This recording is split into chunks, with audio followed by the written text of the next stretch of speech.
آزادی، اسلام، جمہوریت، 5 سالہ ترقیاتی منصوبے، مسئلہ کشمیر کا حل، مہنگائی میں کمی، غریبوں کی مدد، یہ سب لالی پاپ دکھا کر ہمیں بے وقوف بنایا جاتا ہے اور ہم بڑی خوشی سے بن جاتے ہیں۔ مسائل صرف حکومت کے حل ہوتے ہیں، جبکہ قوم دن بدن مسائل کی گہری دلدل میں اترتی جا رہی ہے۔ اس کے باوجود ہمارے بے وقوف عوام باز نہیں آتے، بڑے شوق سے اخبار پڑھتے ہیں، جلسے جلوس میں شریک ہوتے ہیں، تجزیے کرتے ہیں، اور جب کوئی نیا امیدوار آتا ہے تو خوشی خوشی اسے منتخب کرتے ہیں۔ یہی امیدوار جب اقتدار میں آنے کے بعد عوام کی ایسی تیسی کرتا ہے تو سر پکڑ کر روتے ہیں، لیکن باز پھر بھی نہیں آتے۔ بہتری کی دعائیں مانگتے ہیں مگر بہتری لانے کی کوشش نہیں کرتے۔ وہ ایک لمحے کو رکا، تو تبدیلی کیسے آ سکتی ہے؟ منزہ نے سوال کیا۔ ہمارے ملک میں نہ تو ٹیلنٹ کی کمی ہے اور نہ وسائل کی، اور نہ نمروز علی خان کی بات ادھوری رہ گئی، اور نہ مسائل کی۔ کسی دل جلے نے ٹکڑا لگایا، دبے دبے کہے ابھرے۔ ہمارا نوجوان طبقہ تبدیلی کا خواہاں ہے، ان کے پاس ذہانت ہے اور کچھ کر دکھانے کا عزم بھی ہے، لیکن بدقسمتی سے ہم ان کو آگے آنے کا موقع نہیں دیتے۔ ضرورت اس امر کی ہے کہ آپ فلم انڈسٹری میں آ جائیں تاکہ انڈسٹری کی گرتی ہوئی ساکھ کو سہارا مل سکے۔ رپورٹر فیاض نے ان کی بات کاٹ کر کہا، پھر کہے بلند ہوئے۔ ویسے آپ ہیں بھی اتنے ہینڈسم، یہ شان مومرانہ تو پانی بھرتے ہیں آپ کے سامنے۔ عائشہ کی آنکھوں میں دبی دبی شرارت تھی۔ پلیز۔ نمروز علی خان ٹیبل بجا کر سب کو خبردار کیا۔ ہنسی کی آوازیں فوراً بند ہو گئیں۔ حجاب نے دیکھا کہ اس سارے عمل کے دوران اس کے چہرے پر مسکراہٹ کا شائبہ تک نہ تھا۔ اس کی آنکھوں سے خطرناک سنجیدگی پھوٹ رہی تھی اور زیریں لب کا سیاہ تل سمٹا ہوا تھا۔ صرف تبدیلی کیسی آ سکتی ہے؟ منزہ نے پھر اپنا سوال دہرایا۔ ہم لائیں گے تبدیلی۔ اتنا مصمم عزم، آنکھوں میں امید کی چمک لیے وہ بے حد پر اعتماد تھا۔ حجاب دنگ رہ گئی تھی، پھر فوراً ہوش میں آ گئی۔ آپ انقلاب لانا چاہتے ہیں؟ کمال اتا ترک، خمینی یا ماو سے تنگ جیسا؟ اس نے چبھتا ہوا سوال اٹھایا۔ انقلاب کی بات کس نے کی؟ ہم تبدیلی لانا چاہتے ہیں، نمروز علی خان نے تصحیح کی۔ جانے دیجئے سر، ہمیں الفاظ کی ہیرا پھیری میں مت الجھائیے، سب سمجھتے ہیں ہم۔ ایک عمر گزری ہے اس دشت کی سیاہی میں، آفتاب واسطی نے جواب دیا۔ مسٹر واسطی، ہم صحافیوں کو اپنا دوست مانتے ہیں اور ان سے اس برتاؤ کی امید نہیں کرتے۔ اس کے لہجے میں تپش تھی۔ سوری سر، پلیز سوری، واسطی نے فوراً معذرت کی۔ موجودہ الیکشنز میں آپ کی پارٹی کا ایجنڈا کیا ہوگا؟ حجاب نے سوال کیا۔ 2 دن بعد پارٹی کے ایگزیکٹو کمیٹی کا اجلاس ہے، اس سوال کا جواب تو آپ کو تب مل سکے گا، اس نے جواب دیا۔ اوکے، اب ایک سوال رانا صاحب سے، آپ الیکشنز میں حصہ لینے کا ارادہ رکھتے ہیں؟ جی بالکل، آپ مجھے الیکشن کمیشن اور الیکشنز کے دوران پوری طرح متحرک دیکھیں گے، رانا صاحب نے جواب دیا۔ آپ پی جے ایف کے سینئر نائب صدر ہیں رانا صاحب، اگر آپ اقتدار میں آئے تو کون سا محکمہ اپنے لیے پسند کریں گے؟ ایک تجزیہ نگار نے سوال اٹھایا۔ اس کا جواب تو الیکشنز کے نتائج کے بعد دیا جا سکتا ہے۔ اوکے سر، ایک سوال آپ سے، عمر نے نمروز سے پوچھا۔ موجودہ انتخابات میں آپ پی جے ایف کو کس طرح دیکھتے ہیں؟ ہماری پوزیشن سٹرونگ ہے اور ہم آپ سے بھی یہی امید کرتے ہیں کہ اس نازک وقت میں ہمارا ساتھ دیجیے، انشاءاللہ آپ کو پچھتانا نہیں پڑے گا۔ نمروز علی خان نے اختتامی الفاظ کہنے شروع کیے۔ Okay ladies and gentleman, thanks for your coming. کوئی اور سوال؟ اس نے ہجوم پر نظر دوڑائی۔ نو سر، تھینک یو، مختلف آوازیں آئیں۔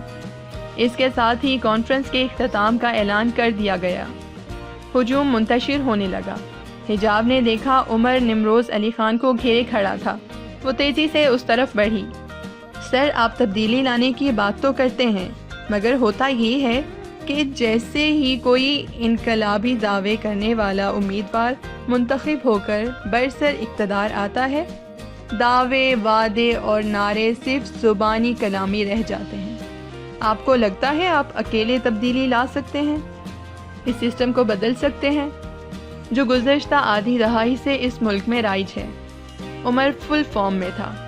آپ کو کیا لگتا ہے؟ نمروز علی خان نے اچانک حجاب سے سوال کیا۔ وہ جو خاموش کھڑی تھی بے طرح چونکی۔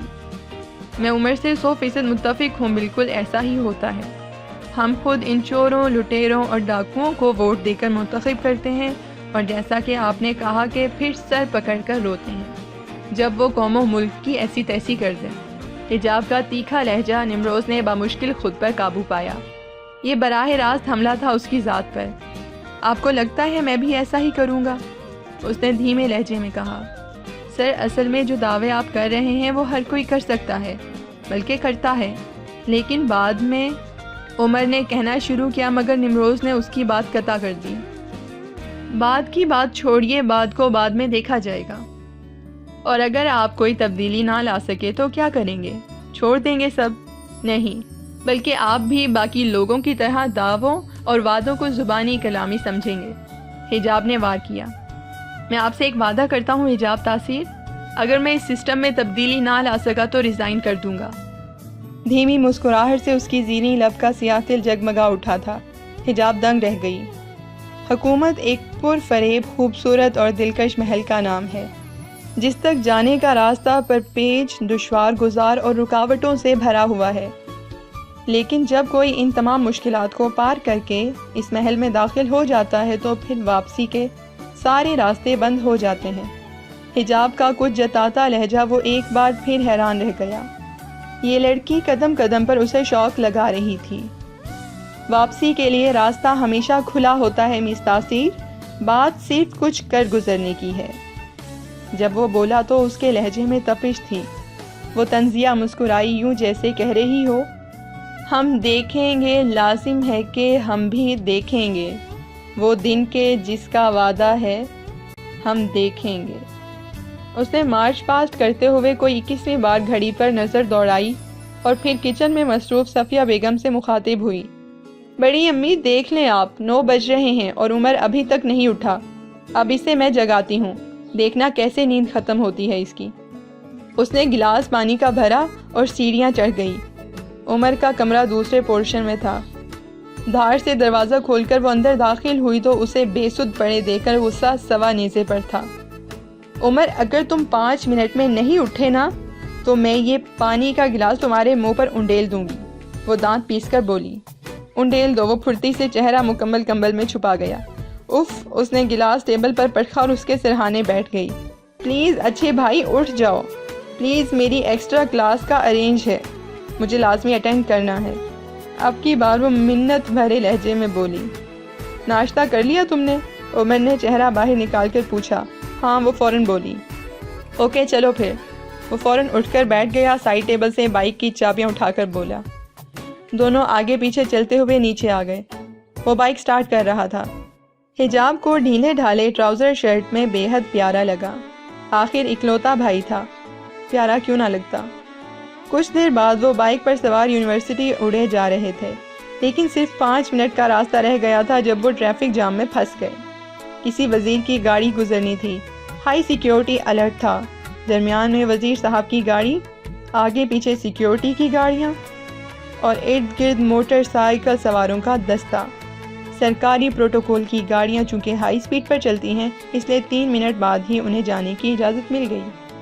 تمہیں پتہ ہے حجاب، جب اپنے رانا صاحب اور خان صاحب کی حکومت آئے گی تو پھر ہر وزیر مشیر صرف موٹر سائیکلوں پر سفر کرے گا۔ عمر نے خوشگوار طنز کیا۔ وہ گہری سوچ میں گم تھی، اس نے سنا نہیں۔ جب عمر نے اسے یونیورسٹی کے سامنے اتارا تو وہ جیسے ہوش میں آ گئی۔ پیسے چاہیے؟ عمر نے پوچھا۔ وہ اپنے ہینڈ بیگ کی تلاشی لینے لگی۔ اوف، صرف اکلوتا 50 کا نوٹ ہے میرے پاس۔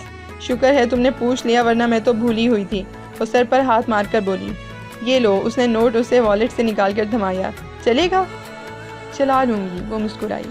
اچھا، واپسی کا ٹائم کیا ہے؟ 1 بجے آ جانا۔ اوکے، اپنا خیال رکھنا۔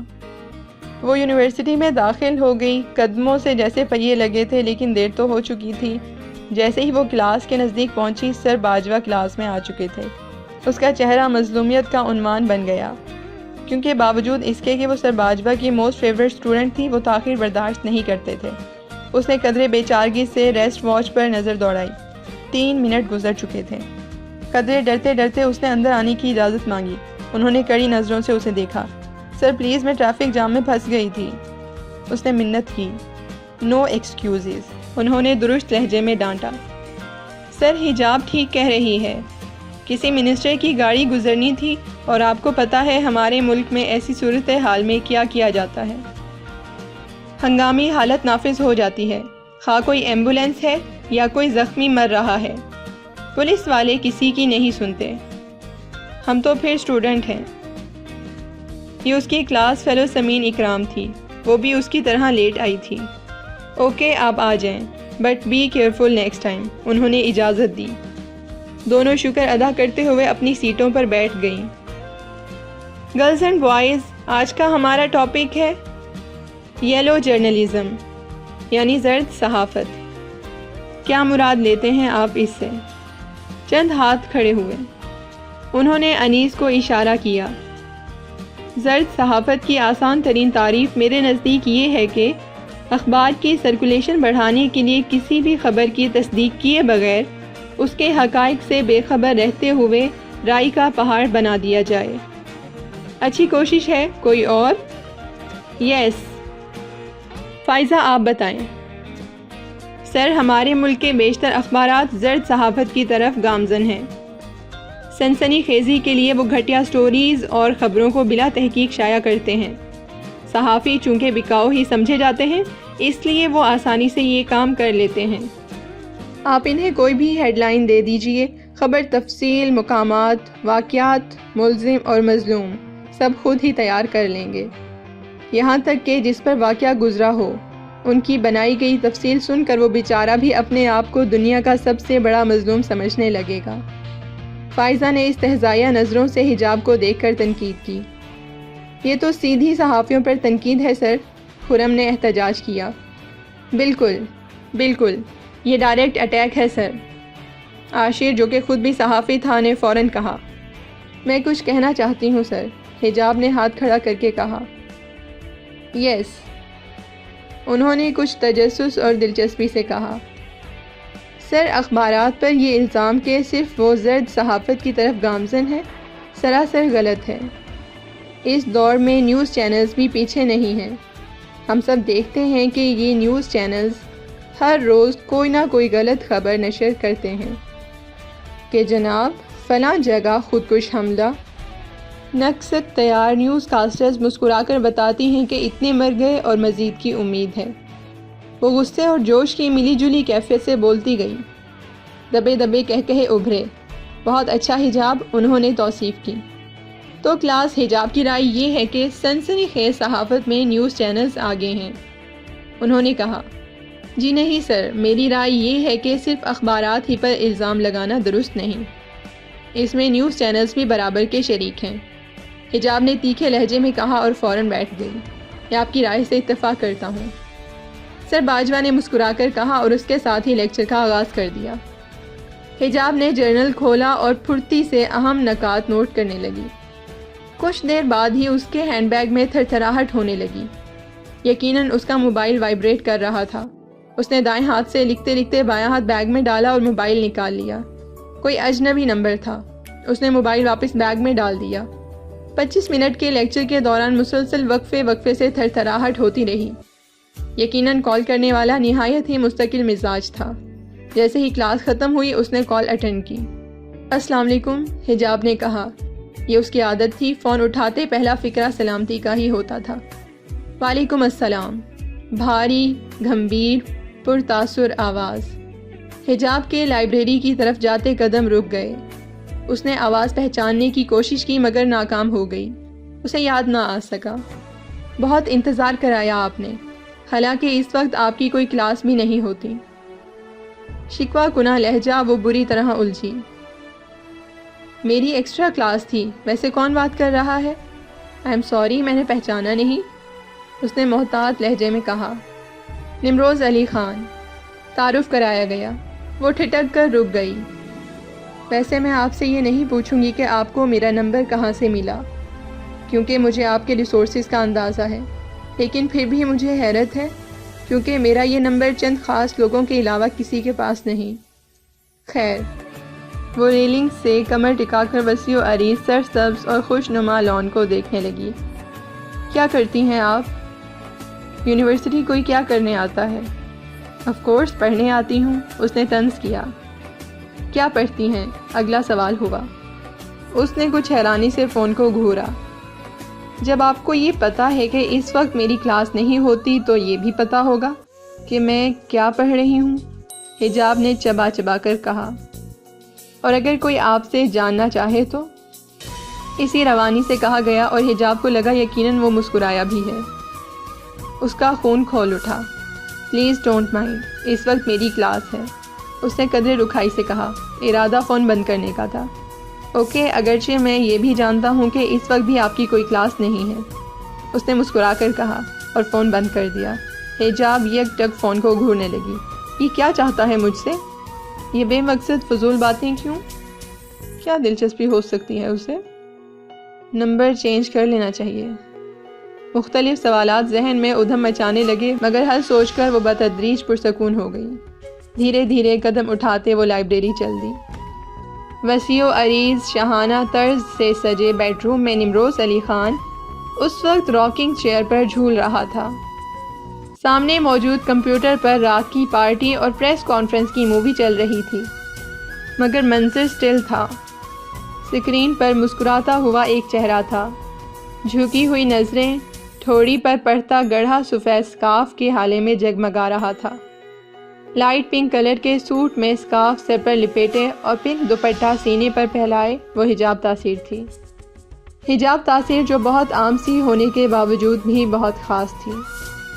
کیا ہے تم میں کہ میں تم سے ہٹ کر کچھ سوچ نہیں پا رہا؟ وہ سکرین کو دیکھتے ہوئے بڑبڑایا۔ پھر اس نے سیل فون اٹھایا اور اس کا نمبر ملانا شروع کیا۔ بات کرنے کے بعد جب اس نے فون رکھا تو اس کے چہرے پر ایک محفوظ کن مسکراہٹ تھی۔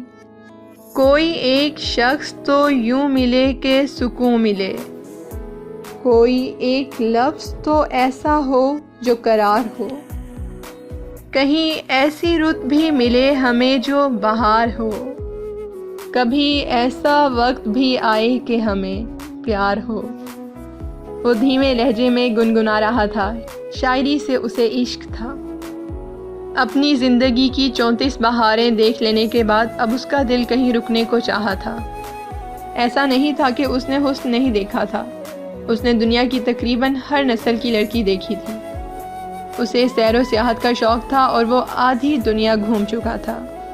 مختلف لڑکیوں سے اس کی دوستی بھی رہی تھی، مگر ایک حد تک، جو حد اس نے اپنے لیے اپنی زندگی کے ابتدائی 20 سالوں میں متعین کی تھی۔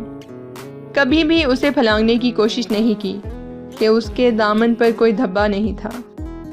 حالانکہ چارے ہمیشہ دلکش رہے تھے، کبھی امریکن، کبھی چینی، کبھی انڈین تو کبھی سویڈش، اور اسے فخر تھا۔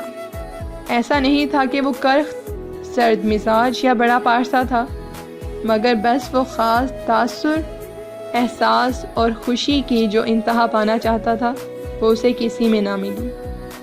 اسے آج بھی وہ دن یاد تھا جب 8 سال پہلے فیروز علی خان کی ناگہانی موت پر اسے ہنگامی طور پر پاکستان آنا پڑا تھا اور اکلوتا بیٹا ہونے کی حیثیت سے اپنے باپ کی سیاسی جماعت کا سربراہ بننا پڑا تھا۔ سیاست نہ تو اس کا شوق تھی نہ خواہش، صرف مجبوری تھی۔ وہ تو اپنی زندگی سے بڑا مطمئن تھا۔ خان بلڈرز کے نام سے ایک کامیاب فرم امریکہ میں چلا رہا تھا، مگر تقدیر کے الٹ پھیر نے اسے سیاست میں لا پرکھا۔ فیروز علی خان کی وصیت کے مطابق اسے پی جے ایف کا چیئرپرسن کا عہدہ سنبھالنا پڑا۔ پارٹی کی ایگزیکٹو کمیٹی نے بڑی خوش دلی سے اس کو چیئرمین تسلیم کیا۔ سینئر نائب صدر رانا شوکت سلطان نے اس کا قدم قدم پر ساتھ دیا۔ یہی وجہ تھی کہ آج وہ ایک کامیاب سیاستدان تھا۔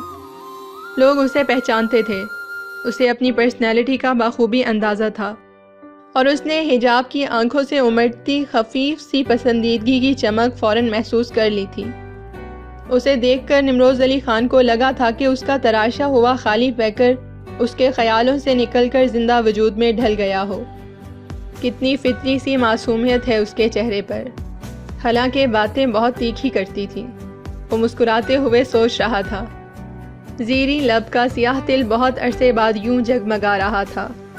اس کی ٹھوڑی کا ڈمپل وہ ہنسا، یوں جیسے قدرت نے شاہکار تخلیق کرنے کے بعد خود ہی پیار سے چھو لیا ہو۔ جانے کیسے کیسے رنگ اتر رہے تھے اس کے اندر، ایک میلہ سا لگ رہا تھا، اور وہ اپنی سوچوں کے بہاؤ میں بہتا جا رہا تھا۔ دل و جاں میں سرور سا پھیل رہا تھا، اندر باہر بدلا ہوا سا لگ رہا تھا۔ یوں لگا جیسے زندگی کسی کنارے لگنا چاہ رہی ہو، نشان منزل چمکنے لگا تھا۔ تمہیں حاصل کرنا مشکل نہیں ہے حجاب تاثیر، مگر میں تمہیں جیتنا چاہتا ہوں۔ آنکھوں کی چمک سے دل کا مصمم عزم نمایاں تھا۔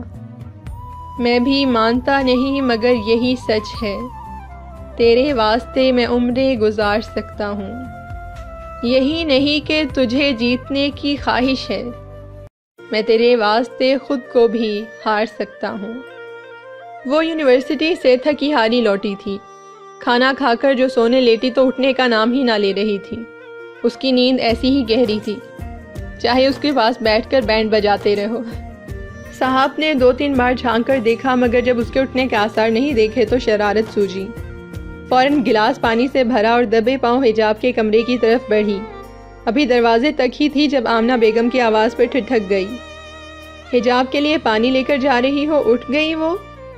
انہوں نے استفسار کیا۔ جی امی، اس نے معصومیت سے کہا اور اندر داخل ہو گئی۔ میری پیاری حجاب آپی، آپ کے اور عمر بھیا کا واحد حل پانی ہے، جو آپ کو اٹھنے پر مجبور کر سکتا ہے اور کچھ نہیں۔ اتنی گرمی میں ایک گلاس پانی چہرے کو کتنا فریش کر دیتا ہے۔ وہ مزہ لیتے ہوئے بڑبڑائی اور پھر اس کی طرف بڑھی، اور اگلے ہی لمحے پانی کا گلاس حجاب کے چہرے پر تھا۔ وہ ہڑبڑا کر اٹھی۔ صاحب کی بچی، رک ادھر، دیکھ میں تیرے ساتھ کیا کرتی ہوں۔ وہ چیختی ہوئی اس کی طرف لپکی۔ صاحب بچاؤ کے لیے فوراً بھاگی اور اندر آتے عمر کے پیچھے چھپ گئی۔ بھیا مجھے آپ ہی سے بچا لینا، دیکھیں کتنے قاتل موڈ میں ہیں۔ صاحب تم ٹینک بنا کر لاؤ تاکہ اس کے دماغ کی گرمی کم ہو، عمر نے صاحب کو کہا۔ سچ آپی، پھر ڈانٹیں گی تو نہیں نا؟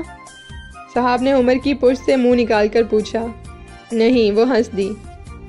اوکے پھر میں جاتی ہوں۔ وہ فوراً کچن میں بھاگی اور دونوں بیڈ پر بیٹھ گئے۔ دن کیسا گزرا؟ عمر نے پوچھا تو وہ بھرپور انداز میں چونکی۔ سیدھی طرح پوچھو جو پوچھنا ہے۔ یہ تمہید کیوں باندھ رہے ہو؟ حجاب اس کے چہرے پر کچھ کھوجتے ہوئے بظاہر اطمینان سے بولی۔ وہ ہنس دیا۔ کچھ زیادہ ہی جاننے لگ گئی ہو مجھے۔ آف کورس، بھائی ہو میرے، وہ بھی بہت پیارے۔ عمر کے چہرے پر ایک مسکراہٹ آ گئی۔ وہ جانتا تھا حجاب اسے بے حد پیار کرتی تھی۔ اب بھی اس کا ملائم لہجہ اس کے چہرے پر الوہی روشنی پھیلا گیا۔ حجاب، تم اظہر کو پروپوزل کے لیے ہاں کیوں نہیں کر رہی؟ امی نے بات کی ہے مجھ سے کہ تم سے تمہاری رائے لوں۔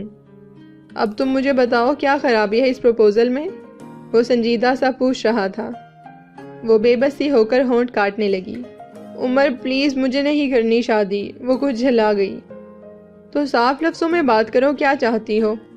ابھی مجھے ماسٹرز کمپلیٹ کرنا ہے۔ وہ تو 6 ماہ تک ویسے بھی ہو جائے گا، کیا حرج ہے اگر ابھی بات ہو جائے؟ اور شادی؟ اس کے بعد ادھوری رہ گئی۔ شادی مجھے نہیں کرنی شادی، نہ کسی اظہر سے اور نہ کسی مظہر سے۔ بات کیا ہے آخر؟ عمر جھلا گیا۔ کیا ہو گیا ہے تمہیں عمر؟ کوئی بات نہیں۔ اچھا میرے ماسٹرز کمپلیٹ ہونے تک رک جاؤ، پھر جیسے تمہاری مرضی۔ وہ ہار مان کر بولی۔ Done ڈنا done. وہ بھی ہنس دی۔ تبھی صاحب چلی آئی۔ وہ دونوں اس طرح متوجہ ہو گئے اور وہ موضوع وہاں ختم ہو گیا۔ وہ تھکا ہارا نمروز مینشن لوٹا تو رات کے 2 بج رہے تھے۔ شاور لینے کے بعد بیڈ پر بیٹھا تو یاد آیا کہ اسے کچھ کھائے پیے بنا ہی کئی گھنٹے گزر چکے تھے اور شدید بھوک سے برا حال تھا۔ اس نے انٹرکام اٹھایا اور آرڈر کیا۔ صدف 1 کپ دودھ اور کچھ سینڈوچز لے آؤ۔ انٹرکام بند کرنے کے بعد اس نے صوفے کی بیگ سے سر ٹکا دیا۔ وہ اس وقت شدید تھکا ہوا تھا، سارا دن بے حد مصروف گزرا تھا۔ الیکشن کمیشن زوروں پر تھی اور صحیح معنوں میں اسے صبح سے لے کر اب تک سر کھجانے کی فرصت بھی نہیں ملی تھی، مگر اس بے انتہا مصروفیت میں بھی ایک چہرہ ذہن سے محو نہیں ہوا تھا۔ ایک خوبصورت چہرہ جو اپنے خیال سے دل و دماغ کو منور کرتا تھا اور اپنی طرف بلاتا تھا، جس کے الوہی روشنی سے دل میں ایک لہر سی چلتی تھی۔ یوں تو بلا کی افراتفری ہے ہماری ذات میں، لیکن ہم بے دہانی میں بھی تیرے دھیان میں رہتے ہیں۔ آہستگی سے دروازہ نوک کر کے صدف اندر آئی تو وہ چونک کے متوجہ ہوا۔ صدف آج سے 10 سال پہلے اپنی ماں کے ساتھ فیروز علی خان کے آبائی شہر ملتان سے یہاں آئی۔ آج اس کی ماں کو مرے 5 سال ہو چکے تھے۔ اگرچہ وہ نمروز مینشن کی ہاؤس کیپر تھی، مگر ملازموں کے نزدیک اسے مالک تصور کیا جاتا تھا۔ اس کی سب سے بڑی وجہ خود نمروز علی خان کا رویہ تھا۔ اس کا سب سے رویہ بہت دوستانہ قسم کا تھا۔ جب وہ پاکستان آیا تھا تو صدف 9th میں تھی۔ بھاگ بھاگ کر اس کے کام کرنے والی لڑکی اگر آج ہاؤس مینجمنٹ میں ماسٹرز کرنے کے بعد پورے نمروز مینشن کو کنٹرول کر رہی تھی تو اس میں سب سے بڑا ہاتھ نمروز کا تھا۔ دونوں کا رشتہ بہت عجیب تھا، شاید مالک ملازم۔ ابھی پڑھنے کے دن ہیں، لکھ بھی لینا حال دل اپنا، مگر لکھنا تبھی جب لائق کے اظہار ہو جاؤ۔ یہ کب کہتی ہوں تم میرے گلے کا ہار ہو جاؤ، وہاں سے لوٹ جانا تم جہاں بیزار ہو جاؤ۔